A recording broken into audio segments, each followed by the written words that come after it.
Assalamualaikum dan salam sejahtera. Selamat menyambut Hari Raya Aidilfitri. Anda sedang menonton episod khas Dialog Anak Muda bersama saya Naila Huda.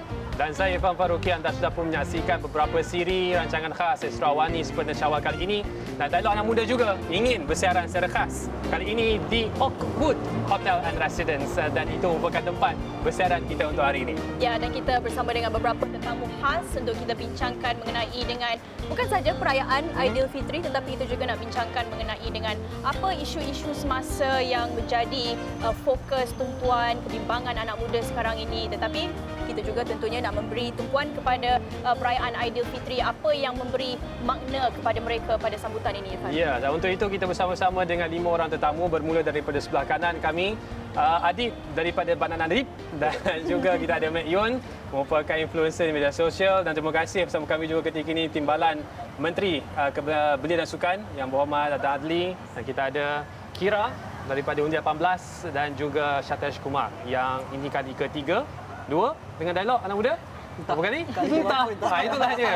Saya kira muka-muka di belah kiri kita ni tidak asing lagi Tidak asing, di Astro Awani. betul. Tetapi ini merupakan penampilan pertama YB bersama dengan kami di Astro Awani, dan ini juga merupakan sambutan pertama YB menjadi Timbalan Menteri. Bagaimana agaknya raya kali ini? Ada beza tak? Beza. Banyak pengorbanan agaknya. Tak adalah. Orang lain lebih banyak berkorban dalam hari raya. Jalan ke tugas, hari raya ambil lainan, sedikit jauh daripada family, tapi saya kira tanggungjawab. No complain. Tapi semangat itu pasti berbeza. Sebab dulu orang mengenali Adam Adli sebagai aktivis. Yap. Tapi kali inilah Yang Berhormat Adam Adli sebagai Timbalan Menteri yang membawa agenda belia. Jadi untuk raya kali ini, apa bezanya YB daripada pengorbanan terpaksa berjauhan daripada keluarga? Bezanya adalah saya sambut raya dengan lebih ramai orang di lebih banyak tempat. Selalunya balik kampung sendiri. Kali ini kita kena raikan juga bersama dengan banyak stakeholders, Persatuan Sukan, Persatuan Belia, kawan-kawan daripada NGO dan ramailah penduduk, pengundi. So raya kali ini adalah raya yang panjang. Mana lebih 30 hari ke maksudnya panjang tu? Dia sampai 33 Syawal. YB, kita juga menyaksikan kerajaan perpaduan ini sudah pun memasuki bulan keberapa sekarang? Bulan ke-4, 5 dan lebih 4 bulan. 4 lebih. Bagaimana YB sendiri untuk rate prestasi YB, portfolio YB bawa dan juga kerajaan perpaduan secara keseluruhannya? Kita selalu bertanya kepada orang lain. KPI yang sudah pun dipenuhi. YB sendiri rasa macam mana? Saya akan letakkan bahawa saya masih belum capai sasaran yang sepatutnya. Bagi saya banyak lagi perkara yang perlu diperhalusi, perlu dikembangkan, terutama bila kita jaga portfolio belia dan sukan. Dia ada dua stakeholders yang sebenarnya dalam kumpulan yang sama, tapi dua interest yang berbeza. Sukan, tentu sekali kita nak tengok lebih banyak prestasi sukan berprestasi tinggi dapat capai kejayaan, dan kita akan ada lepas raya ni kita akan ada SEA Games di Cambodia, disusuli dengan Asia Games di China, dan seterusnya tahun depan Olimpik di Paris. Jadi tentu sekali kalau nak ukur kena tengok kejayaan, dan at the same time juga banyak sukan-sukan baru yang diperkenalkan masuk dalam jadual 1 yang dilindungi oleh Akta Pembangunan Sukan. Sukan-sukan ini pun perlu kita beri tumpuan agar dapat dikembangkan, sebab banyak sukan-sukan yang mungkin sebelum ini tidak dianggap sukan teras boleh sebenarnya dijadikan sukan yang dapat kecapi kejayaan. Contoh, kalau kita fikir balik dulu squash, negara kita jadi negara yang pemain utama inilah nombor 1 dunia, walaupun squash tidak dipertandingkan sebanyak sukan-sukan lain. So itulah sebenarnya peranan yang boleh dimainkan melalui sukan dan perlu kita capai. Berkait dengan belia, saya kira belia adalah golongan yang perlu dipenuhi potensi mereka. Kita ada banyak cabaran. Kita perlu bangunkan bukan sahaja sebuah persekitaran yang kondusif untuk mereka ni dapat cari pekerjaan, dapat cari pendidikan, dapat cari rezeki, tapi juga untuk mereka ni membangun sebagai pemimpin masyarakat, sama ada di peringkat tinggi maupun di peringkat lapangan. Ini perkara-perkara yang sebenarnya saya tak boleh cakap kita dah capai matlamat kita, belum. Saya rasa banyak lagi perlu dipertingkatkan dan diusahakan. Oleh itu mungkin Adib dan juga Mek Yun ada pandangan soal itu YB, soal belia pemimpin di ruang media sosial. Kita mulakan dulu dengan Adib. Raya kali ini berbeza banding dengan sebelum ini. Kalau sebelum ini cita-citanya di pilot, tapi kali ini selangkah lebih dekat dan juga ada tumpuan yang lebih ramai. Orang memberikan tumpuan pada Adib untuk raya kali ini. Boleh kongsikan dahulu beza raya sebelum ini dan kali ini dan bagaimana Adib rasa raya kali ini boleh menginspirasi ke lebih ramai orang? Sangat berbeza compare dengan before. Macam sekarang dikenali kan, even belum nak raya lagi ni, so family semua dah call bila nak balik, datang buka puasa sama-sama kan. Bawa pisang goreng balik kampung lah. Yang tu wajib. Wajib So rasa excited pun ada, because yelah raya kan, so raya je lah satu-satunya masa yang kita nak jumpa family. Sebab mostly pun kita jumpa family kita pun maybe sekali setahun, raya je. So bila time raya ni lah nak jumpa, itulah rasa teruja semua nak jumpa family semua. Mek Yun, bagaimana sambutan raya kali ini? Ataupun mungkin ada sambutan raya bagi Mek Yun selalunya macam mana? Okay, bagi saya sebenarnya sambut raya sejak kecil lagi. Sebab ayah saya dulu seorang pegawai tentera. Jadi dari kecil, mak dengan ayah saya mendidik kami untuk macam ni, beraya dengan jiran-jiran dan bersama anggota tentera ayah saya dan juga keluarga mereka. Dan saya ingat lagi sampai sekarang, antara pengalaman yang paling indah is sebab tentera kan. Jadi masa tu diorang pakai buluh untuk jadikan meriam. Itu first time saya tengok buluh meriam. Meriam diperbuat daripada buluh. Dan saya dapat peluang untuk orang kata lancarkan. Sekejap Mek Yun, disclaimer kami tidak menyarankan kepada anda untuk bermain meriam Don't buluh try this at home. di satu raya. Silakan teruskan. Ya, so masa tu satu pengalaman yang sangat indah bagi saya lah. Dan tahun ini of course saya dah dapatlah banyak jemputan daripada kawan-kawan saya, jiran-jiran suruh datang beraya dan saya tak sabarlah. Tadi macam Adib cerita sekarang ini ada perbezaan dan Mek Yun juga kalau boleh kongsikan ada change, ada perubahan baru dalam kehidupan sekarang ini, bergerak daripada satu kerjaya dan ke kerjaya yang lain. Boleh Mek Yun kongsikan? Yes, memang banyak perubahan dia sebenarnya sebab sebelum ni saya hanya berada di belakang phone saya saja, rekod. Orang siapa yang kenal saya sebagai Mek Yun tu, saya bermula hanya sebagai seorang content creator. Tapi sekarang I'm very grateful sebab saya dapat banyak job dari segi hosting dan mendapat lagi banyak endorsement daripada brand. So itu satu orang kata langkah yang besar untuk saya.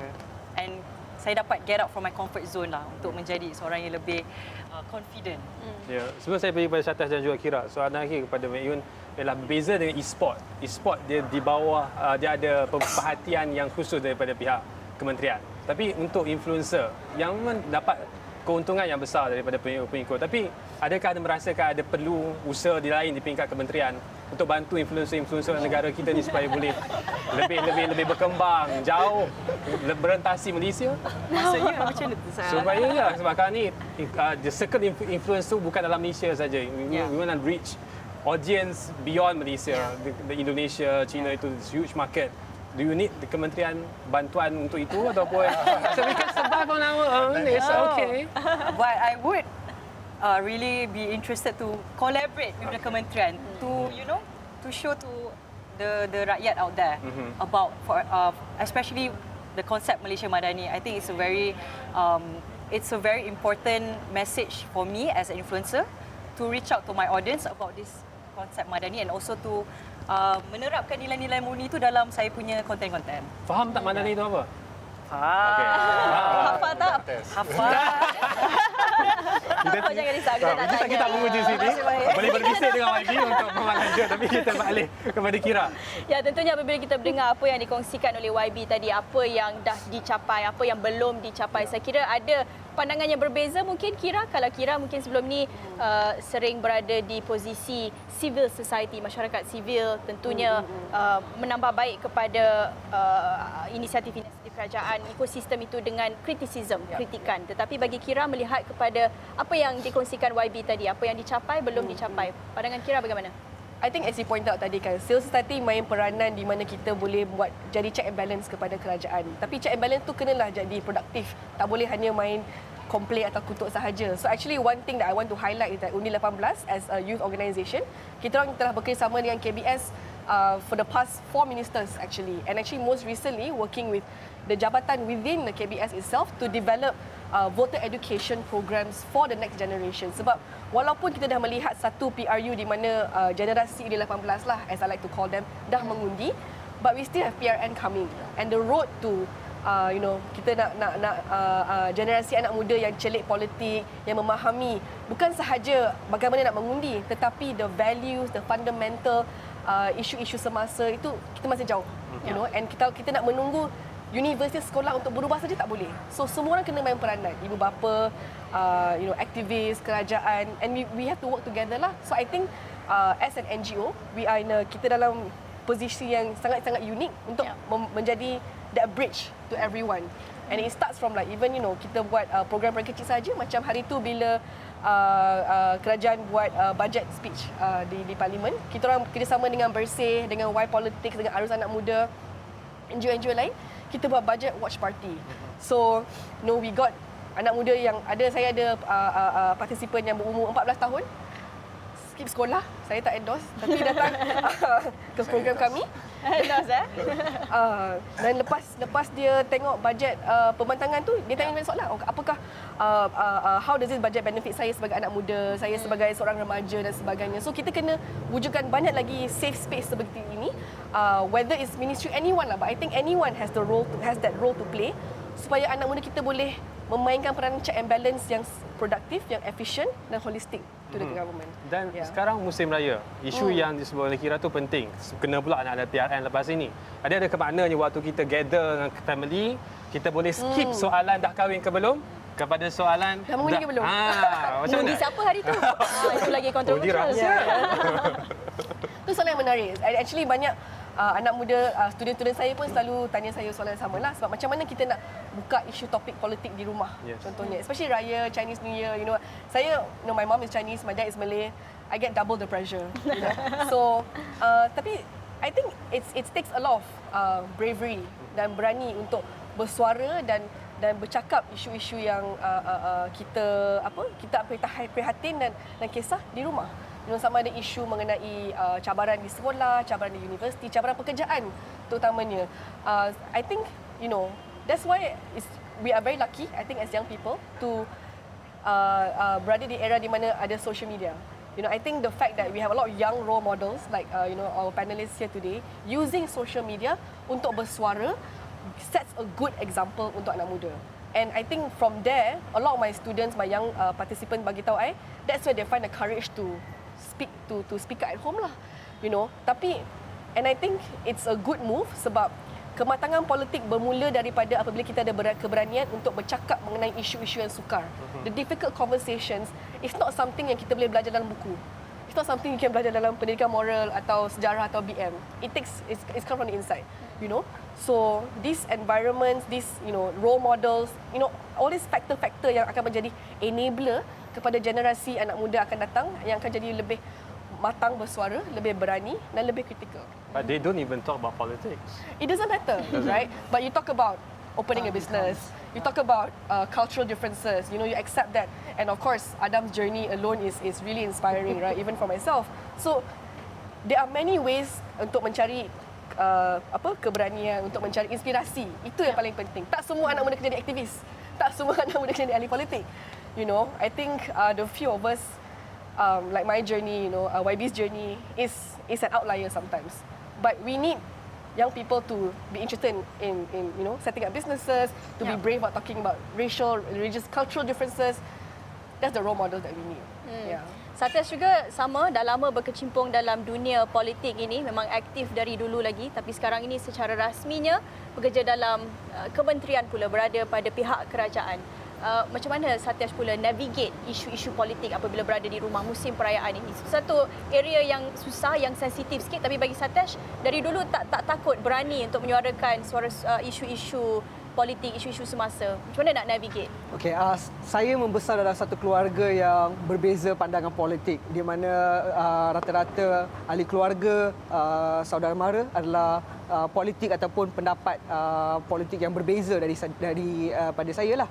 Dan seringkali walaupun dalam election pada PRU 14 suka saya nak kongsikan, pernah seketika dalam tempoh kempen salah seorang bapa saudara saya pernah memakaikan pakaian baju salah satu parti politik yang bukan saya menyokong, bahawa tapi ahli keluarga saya menyokong, dan saya tak adalah ambil perkara itu serius sebab hubungan keluarga dan politik adalah dua perkara yang berbeza, dan itu adalah soal yang how kita matang dari segi membezakan dua perkara ini. Dan saya rasakan so far dalam keluarga saya tak ada masalah yang timbul walaupun terdapat perbezaan pendirian pandangan dari segi politik negara.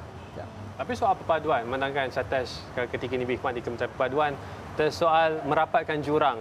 Bukan sahaja fahaman politik, tapi di antara kaum yang berbeza dan pelbagai dalam keadaan cabaran semasa yang mana nampak lebih retaknya itu lebih besar berbanding sebelum ini. Adakah kita berhadapan cabaran itu dalam masyarakat ketika musim perayaan khususnya?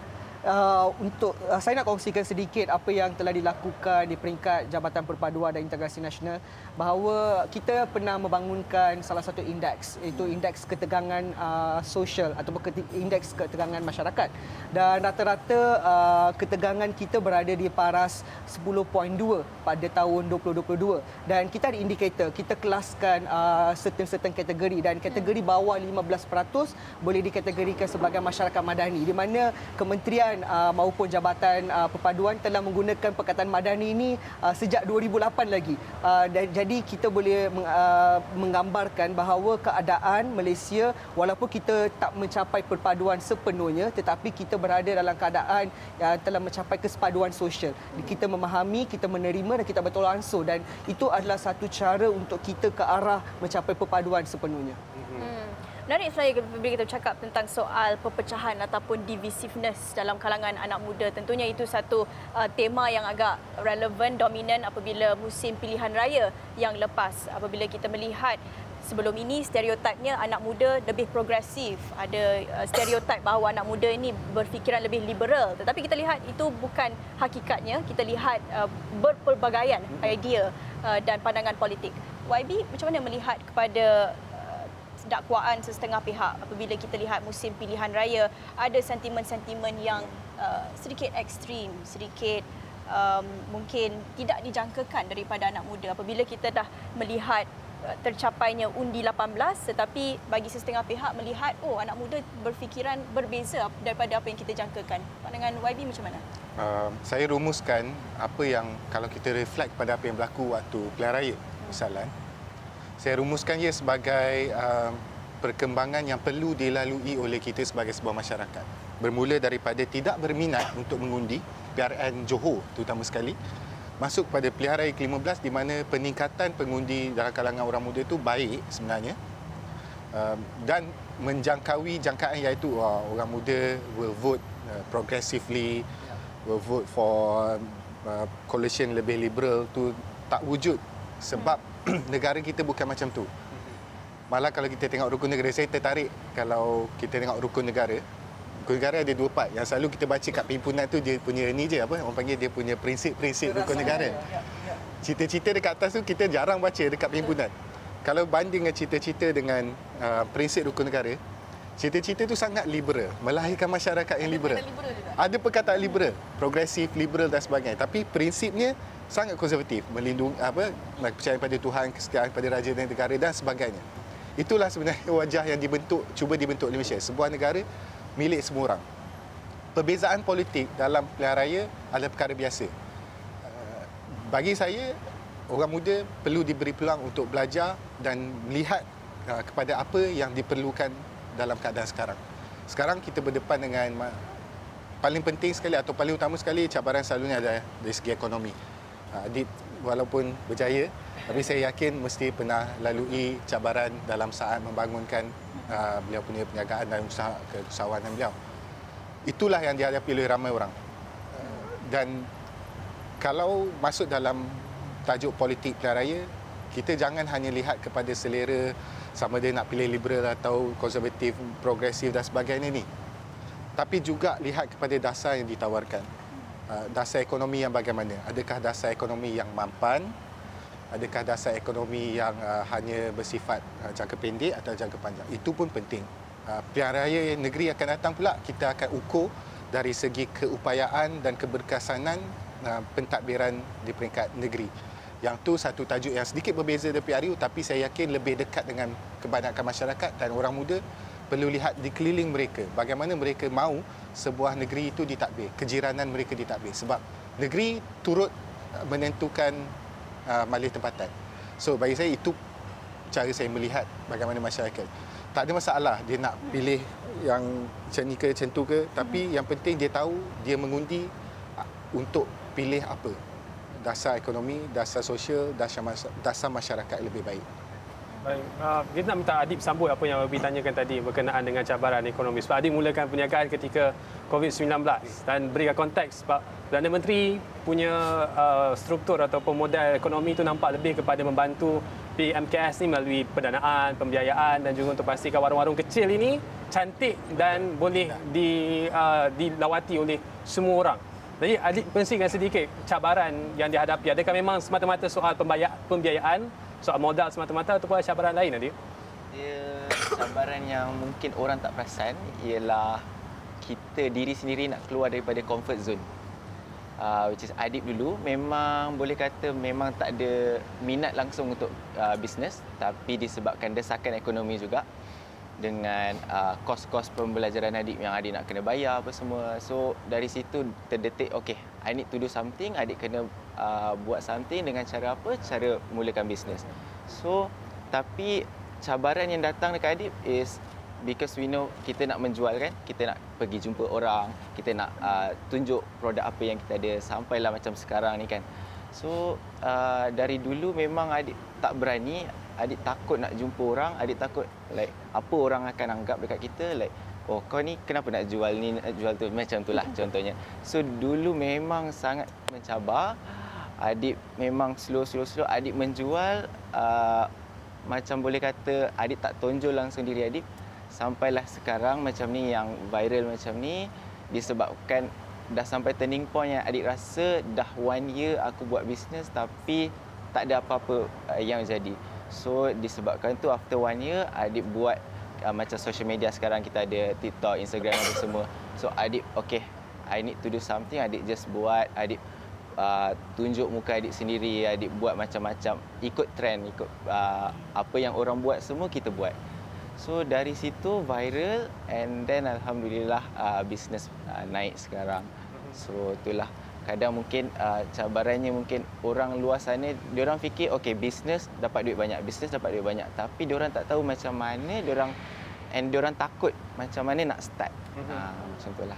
Tentunya banyak cabaran bagi Adib sebagai seorang pengusaha kecil, tetapi bagi seorang influencer juga tak terasing daripada cabaran-cabaran. Bukan sahaja sebagai seorang content creator tetapi bekerja dalam gig ekonomi sebagai seorang freelancer. Tentunya mencabar apabila tidak mempunyai safety network itu. Cabaran ekonomi, cabaran keuangan untuk Mek Yun menjadi seorang influencer, bagaimana? Okey, bagi saya menjadi seorang influencer ni besar tanggungjawab dia. And antara cabaran dia dari segi kewangan is we work as a freelancer, right? So kita dapat pendapatan per job. Dan selain daripada itu, saya rasa sangat penting untuk kita have a financial, how to say, like have the financial sustainability is by having consistency lah through our social media. Sebab macam saya, I'm very grateful sebabkan saya punya konsistensi tu and bagaimana saya mempromosikan produk. Jadi brands suka tengok, okay, like I want to work with you more. So daripada situ saya rasa memang itu adalah antara cabaran yang terbesar, which is we are not financially stable. Sebab kalau full time job kita akan dapat gaji tetap kan setiap bulan. Tapi kita ialah per job. So kalau tak ada job, then we're doomed lah basically. So I think as long as we have that consistency of posting through our contents and orang pun suka kita punya content, the way kita buat content is also very important sebenarnya. How we want to send out the messages to our audience. And I think that it shouldn't be a problem lah. And it's financially stable for me, so I'm grateful for it. Yeah. Tapi menjadi seorang influencer sebagai career, sebagai satu kerjaya 100%, tentunya itu menjadi satu pilihan yang semakin popular dalam kalangan anak muda. Tetapi ada juga pihak yang melihat, oh, becoming an influencer is not a real job. Jadi untuk anak muda di luar sana yang sedang menonton sekarang ini, Mek Yun boleh kongsikan nasihat? Should they be influencers? Oh, that question sebenarnya selalu dapat. Bagi saya sangat pentingkan education. Okay, so I believe that if you can become anything you want as long as you have the education first. Saya rasa macam pendidikan sangat penting lah. Sebab Mek Yun dibesarkan dengan didikan ibu dan ayah Mek Yun, bahawa whatever it is, you kena habiskan you punya degree, then you can become whatever you want. So macam Mek Yun ambil engineering kan, and then now I'm a content creator. It's very different. And at the end of the day, I still think that being a content creator is a job, because it's your job to produce contents and endorse with brands. It's a job for me. And if it's your passion, then just go for it. Right. As long as you have the education, yeah. Kita itu side ekonomi. Sepatutnya kita balik kepada side politik. Walaupun sebenarnya bukan side politik sangat. Tapi kita akan kembali selepas ini. So, Dialog Anak Muda istimewa Syawal kali ini bersama kami, dan kita akan berehat seketika kembali selepas untuk perbincangan lain.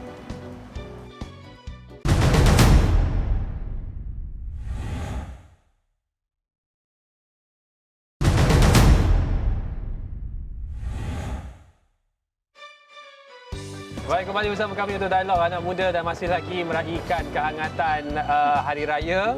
Dan di waktu ini pun kita boleh dengarkan ada bunga api yang sedang berbunyi di sekeliling kita. Tapi masih lagi topik Hari Raya dan kita nak beralih ke tetamu di sebelah kiri. Sebab mereka komplain tadi tak dapat soalan Hari Raya. Kita tanya pada Kira dululah.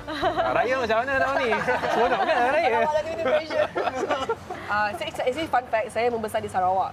So biasanya kalau pagi raya kita orang biasanya tak makan ketupat atau lemang, tapi kita orang makan our version, which is like kelupis. Kelupis So is? kelupis macam lemang juga, tapi dia pakai daun okay, tak tahu. I think daun pisang. Kepaduan. Jawab orang berlimau. So and then makan dengan kari ayam biasa lah. Tapi kita orang juga ada macam laksa Sarawak. But because actually parents I orang Perak, so we will have laksa Perak as well. Laksa Utara in our house. Laksa Kuala? Laksa Kuala. So my dad is from Kuala Kangsar. So we have laksa Kuala, we have laksa Sarawak, and then we have kelupis and macam-macam lah. And mak saya cikgu kerajaan. So usually we do open house. And for me it's very unique daripada membesar di Semenanjung, sebab open house kita orang akan penuh dengan orang berbagai kaum.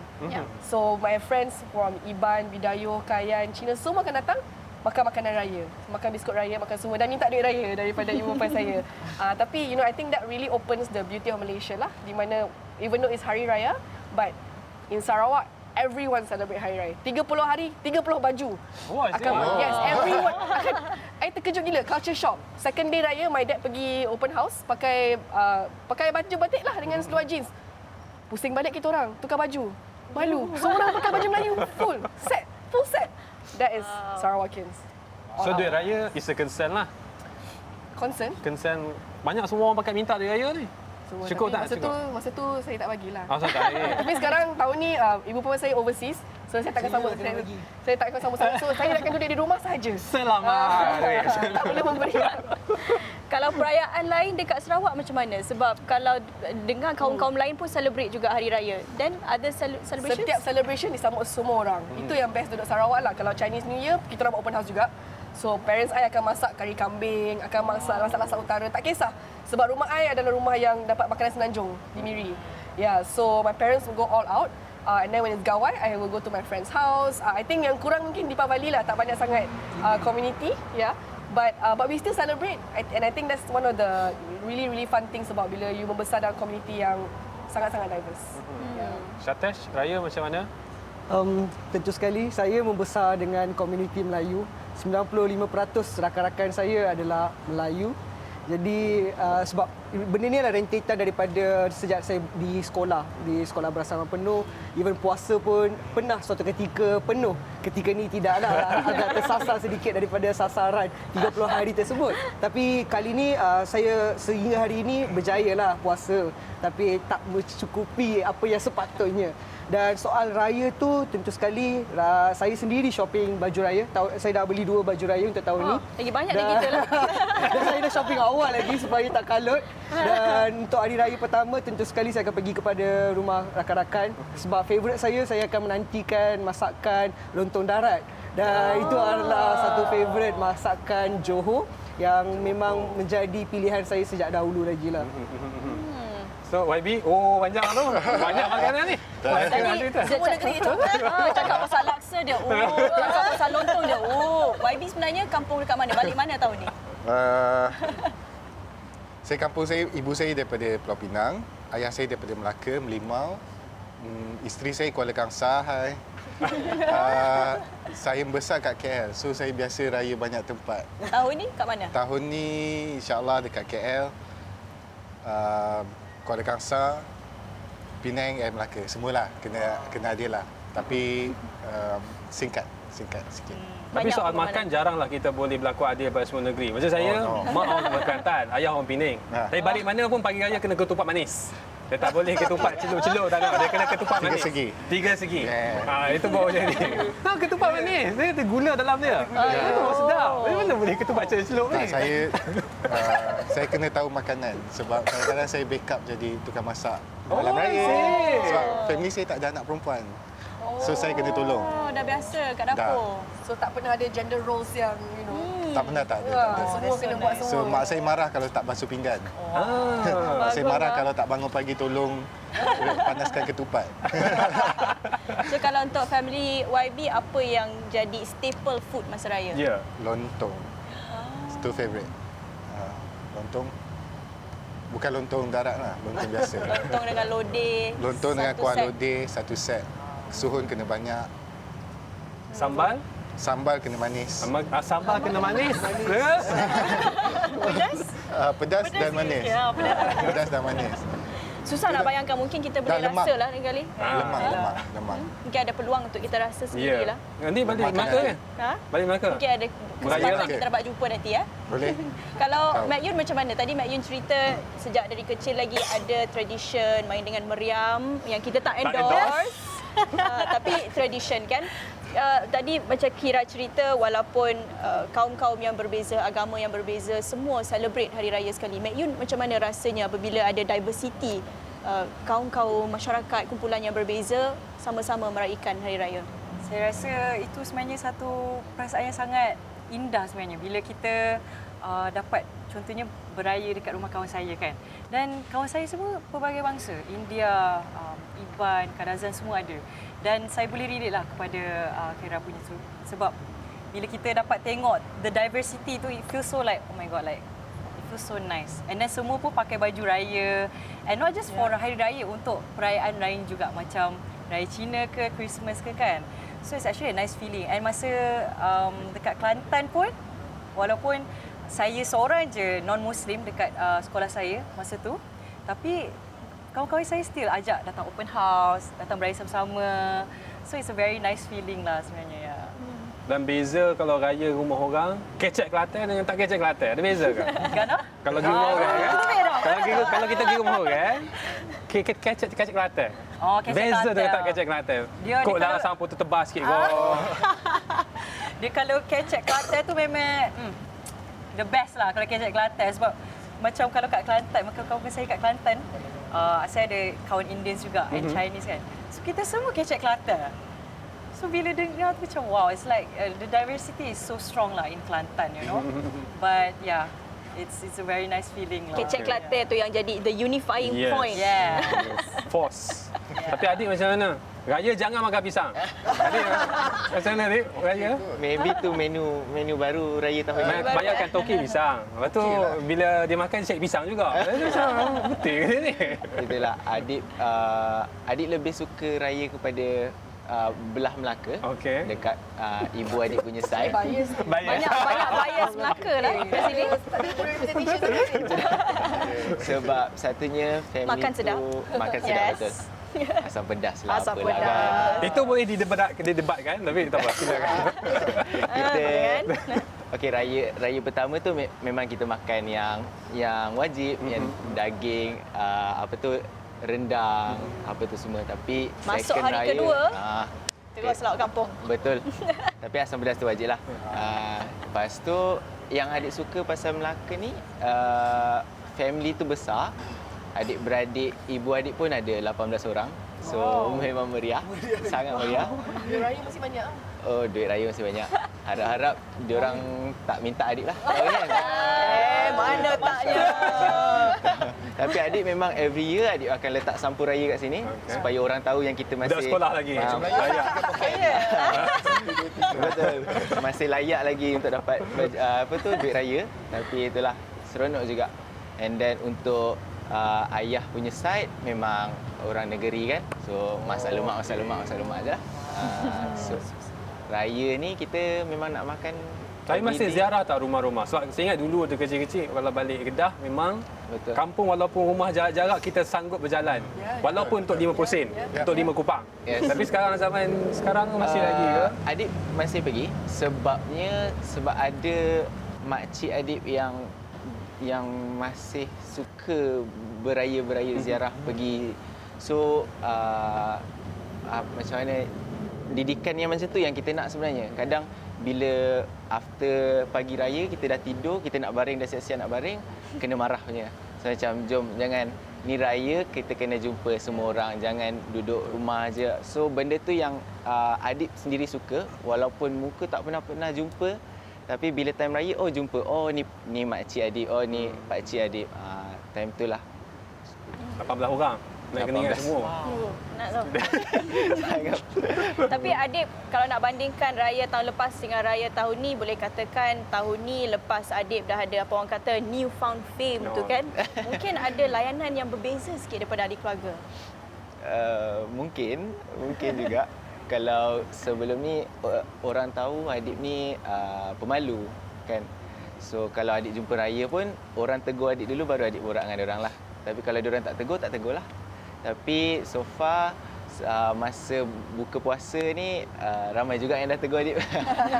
So tapi seronok lah bila dari situ ada topik kita nak borak time raya. So daripada Adib yang sebelum ni malu, langsung tak bercakap dengan walaupun cousin Adib sendiri yang sama umur, tapi maybe this year dia dah boleh jadi rapat. Masuk TV dah pun. Masuk TV. Ni bayar raya ni buka lah. Itulah. So saudara-saudara semua boleh tengok. Sama promo yang ada tu. Kalau boleh kita pergi Girang. Sebab Girang mungkin ada pengalaman berbeza bila sebut tentang saudara mara. Sebab fahamkan bahawa raya tahun ni bukan bersama dengan keluarga terdekat. So macam mana, masih juga berziarah ke? Ataupun memang plannya balik rumah tidur? Saya tak ada plan lagi. Tak ada plan lagi, so, okey. kalau siapa-siapa ada open house, sila ajak saya. Boleh? Nak Nak makan lontong? Silakan ke Melaka. Naik bas pergi Melaka. So parents saya duduk overseas, dekat South Africa untuk cari kerja. Jadi biasanya saya dengan adik saya kat Malaysia lah. So tahun lepas saya fly ke South Africa untuk beraya. Oh, sih. So kami beraya dengan community expat di sana. So very interesting juga. But this year sebab saya kerja NGO, maka saya tak ada duit untuk fly ke overseas. Jadi saya duduk rumah je lah. But I think tak tahulah, mungkin akan beraya rumah kawan. Tapi biasanya raya first, second day orang semua di kampung kan. So KL akan kosong.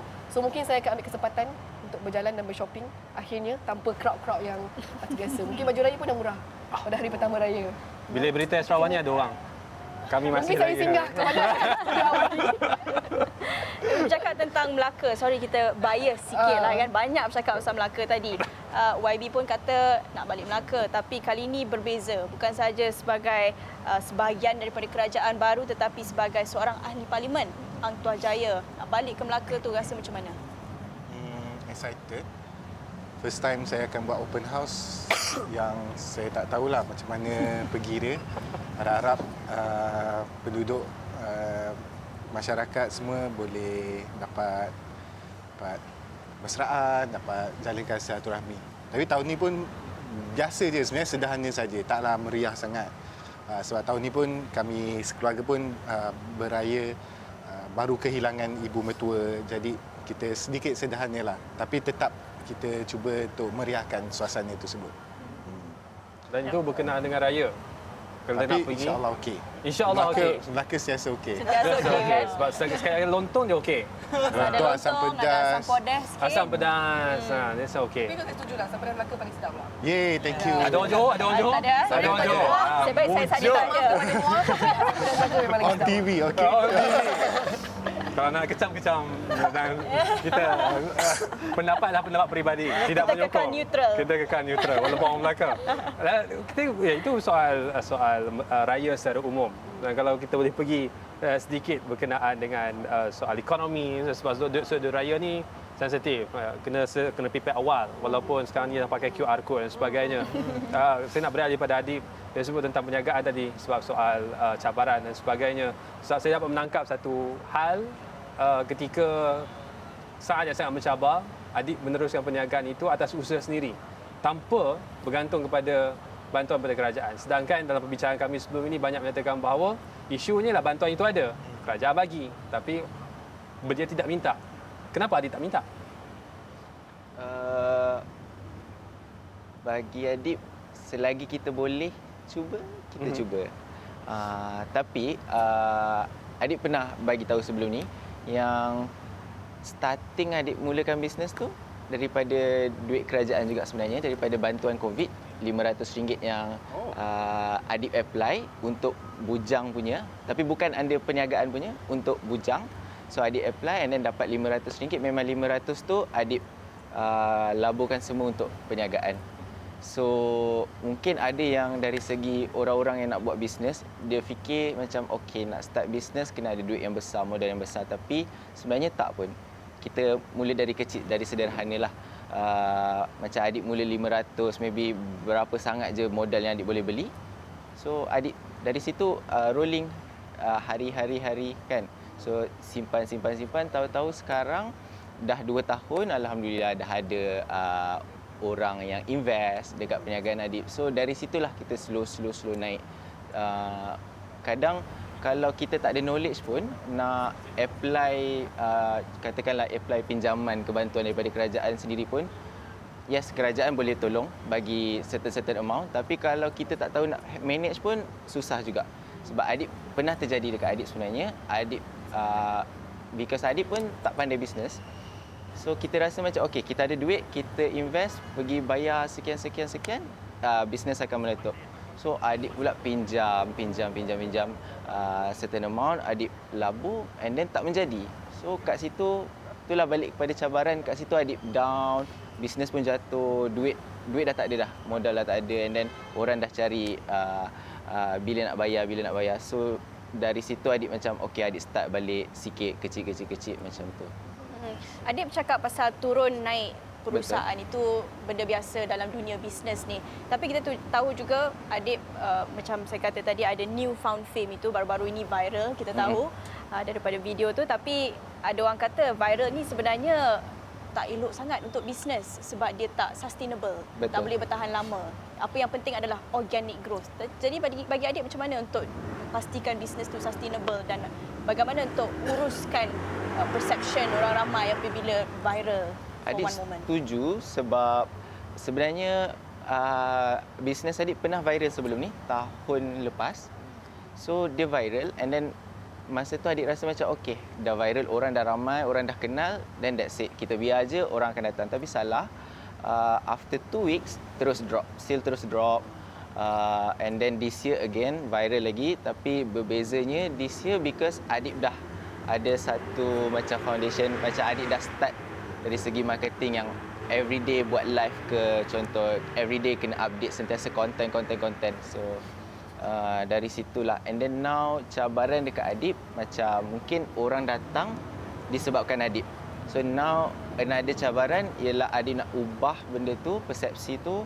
Orang datang daripada datang sebab Adib dan datang sebab pisang cheese Adib, produk Adib sendiri. So itulah yang susah. But then now Adib dah try train Adib punya staff. Bukannya macam everyday asyik content muka Adib je. Adib train diorang pula buat and then together buat live everyday so that orang after this orang tahu okay pisang cheese ni because of banana Adib, because of banana Adib, not because of Adib. So that's why Adib try slow kita nak sustain kan memang susah, sustain tu susah. Saya nak minta YB respon apa yang Adib sebutkan tadi. Tapi sebelum itu kita dapatkan satu lagi sisi. Sebab Syates kita pernah bincang di UKM sebelum ini. Syates sendiri mengatakan bahawa bantuan itu ada tapi tidak dimohon, oleh itu perlukan exposure. Dan saya dengar sendiri daripada mulut Adib ada nak respon sebelum kita minta YB sendiri respon. Untuk respon soalan Adib tu, saya rasa rata-rata kita pernah bincang soal dana keusahawanan ni. Rata-rata saya rasa kerajaan, even kalau kita ambil kerajaan perpaduan ketiga ini, banyak yang telah disalurkan melalui pelbagai agensi daripada BSN, UDA, Amanah Ikhtiar Malaysia, Tekun, BNM dan banyak mempunyai modal-modal dan inisiatif untuk keusahawanan. Dan menjadi dan kebanyakan dana-dana ini sehingga hujung tahun tidak habis digunakan dan kelompongan yang kita kenal pasti adalah di mana adakah rakyat tidak tahu kewujudan dana ataupun kedua keinginan mereka untuk memohon. Dan dari segi saya rasa Adib sendiri telah menyatakan bahawa dia tahu ada dana tetapi mungkin disebabkan keinginan, dan saya rasa di sinilah menjadi faktor ataupun perkara yang perlu diberikan fokus oleh kerajaan pada hari ini untuk memperbaiki supaya rakyat bukan sahaja tahu tetapi mereka perlu ke depan untuk memohon dan menggunakan segala dana dan inisiatif yang disediakan oleh kerajaan supaya dapat memajukan perniagaan mereka. Dan saya rasa rata-rata di bawah Kementerian KUSKOP itu sendiri banyak dana-dana yang boleh dimanfaatkan oleh perusahaan mikro kecil sederhana. Ya. YB ada dua pandangan di sini. Adib kata bahawa dia tahu tapi rasa tak perlu minta sebab tahu nak manage sebagainya, dan masa tersebut bahawa bantuan itu memang ada tapi tidak dapat diutility sepenuhnya. Jadi komen daripada bagi saya dia ada satu cara untuk rungkai benda ni. Yang pertama adalah soal keusahawanan itu sendiri. Adib bagi saya adalah anak muda yang ada daya keusahawanan. Dengan RM500 dia boleh jadikan sebagai sustainable income, yang mana walaupun dia jatuh dia boleh datang balik. So benda tu you tak boleh beli. Kerajaan pun tak boleh bagi. Keusahawanan tu datang daripada pengalaman dan pendidikan. Jadi yang tu bagi saya adalah tugas kerajaan untuk menyediakan lebih banyak platform yang membina daya keusahawanan sekian rupa. Yang kedua, apabila kita ada bantuan-bantuan secara material, fizikal ini, dia tidak boleh bersifat one-off. One-off erti kata lain, dia bukannya bagi dan dilupakan. Bagi harus datang dengan bimbingan. Sebab tu saya kira di bawah kementerian misalnya KUSKOP sendiri, tugas dia bukan semata-mata menyediakan dana tapi juga menyediakan sebuah ekosistem pendidikan, kemahiran dan juga yang paling penting adalah dari masa ke semasa perlu ada follow up terhadap terutama sekali kita punya usahawan-usahawan macam Adib dan ramai lain di luar sana. Tapi tak semua orang bergantung 100% kepada kerajaan. Sebab keusahawanan ni dia bukan sebuah dasar yang boleh suka-suka hati dicipta melalui kerajaan punya inisiatif, tapi dia harus datang daripada banyak sektor yang lain. Pendidikan tu sendiri di sekolah, banyak mana kita bagi literasi kewangan pada anak-anak kita, literasi ekonomi. So dia akan masuk daripada situ. Kemudian juga daripada kesedaran, mau tak mau kesedaran politik juga. Kesedaran politik tu akan mencetuskan satu bentuk pemikiran di mana I do not need government all the time. Tapi yang saya perlukan adalah kerajaan yang faham bahawa ini yang perlu dilakukan. Dia bukan kerajaan yang bagi ikan, kerajaan yang bagi joran. So saya rasa, bagi saya di peringkat belia dan sukan sendiri, kita pun tak nak melahirkan golongan belia yang semata-mata boleh dibantu secara satu kali one off. Kita nak lahirkan golongan belia yang kita bantu sekali dan dia boleh carry forward. Dia boleh pay forward pula. Dia boleh bantu lebih ramai lagi. Dan inilah dasar-dasar belia sebenarnya kalau diikutkan antara lain.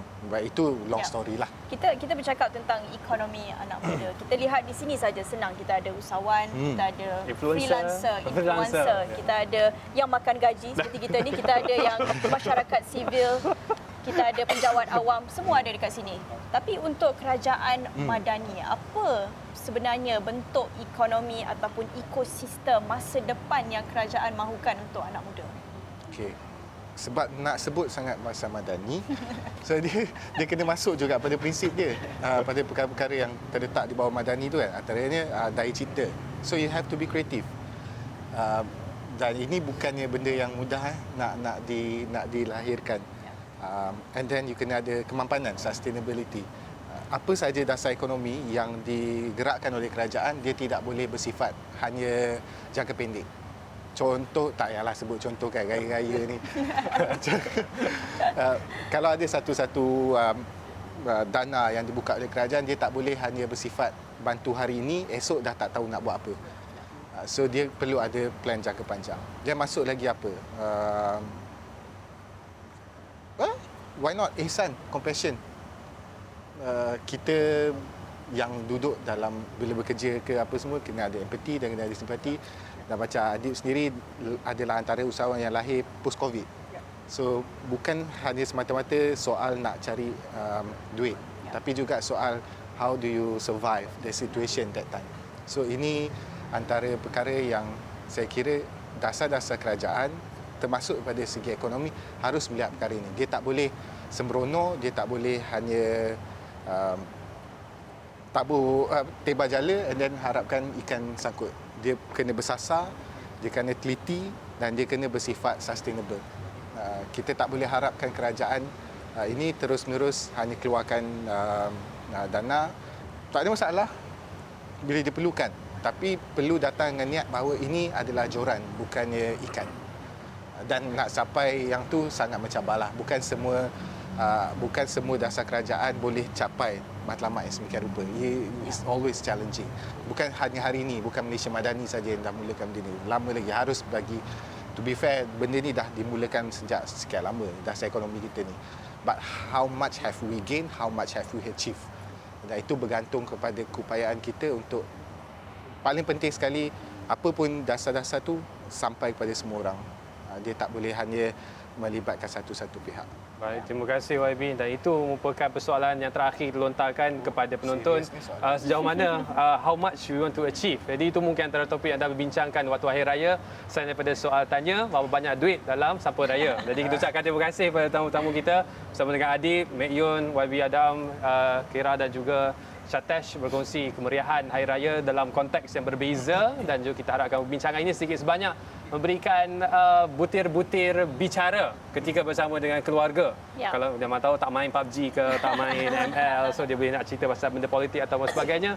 Ini antara topik-topik yang kita bangkitkan adalah. Ya, tentunya banyak yang kita dah sentuh hari ini dan diharapkan memberi sedikit inspirasi kepada anda semua seperti yang kita kongsikan banyak cerita-cerita, kita dengar cerita-cerita inspirasi daripada usahawan muda, daripada mereka yang telah pun mencapai banyak perubahan melalui pelbagai cara, sama ada masyarakat sivil dan cara-cara yang berbeza, sedikit sebanyak memberi sedikit inspirasi untuk anak muda yang terus saja mengikuti kami di Dialog Anak Muda. Dan terima kasih sekali lagi kepada Oakwood Hotel dan Residences sudi memberi kami ruang untuk membawakan perbincangan edisi khas Dialog Anak Muda sempena Hari Raya Aidilfitri. Saya kira itu saja untuk jam ini. Betul, itu sahaja bersama dengan kami. Apa pun kami ucapkan selamat Hari Raya. Zahir Batin, saya Irfan Faruqi. Dan saya Naila Huda. Kita jumpa lagi. Salam hormat. Selamat Hari Raya Aidilfitri. Maaf zahir dan batin, bukalah hati.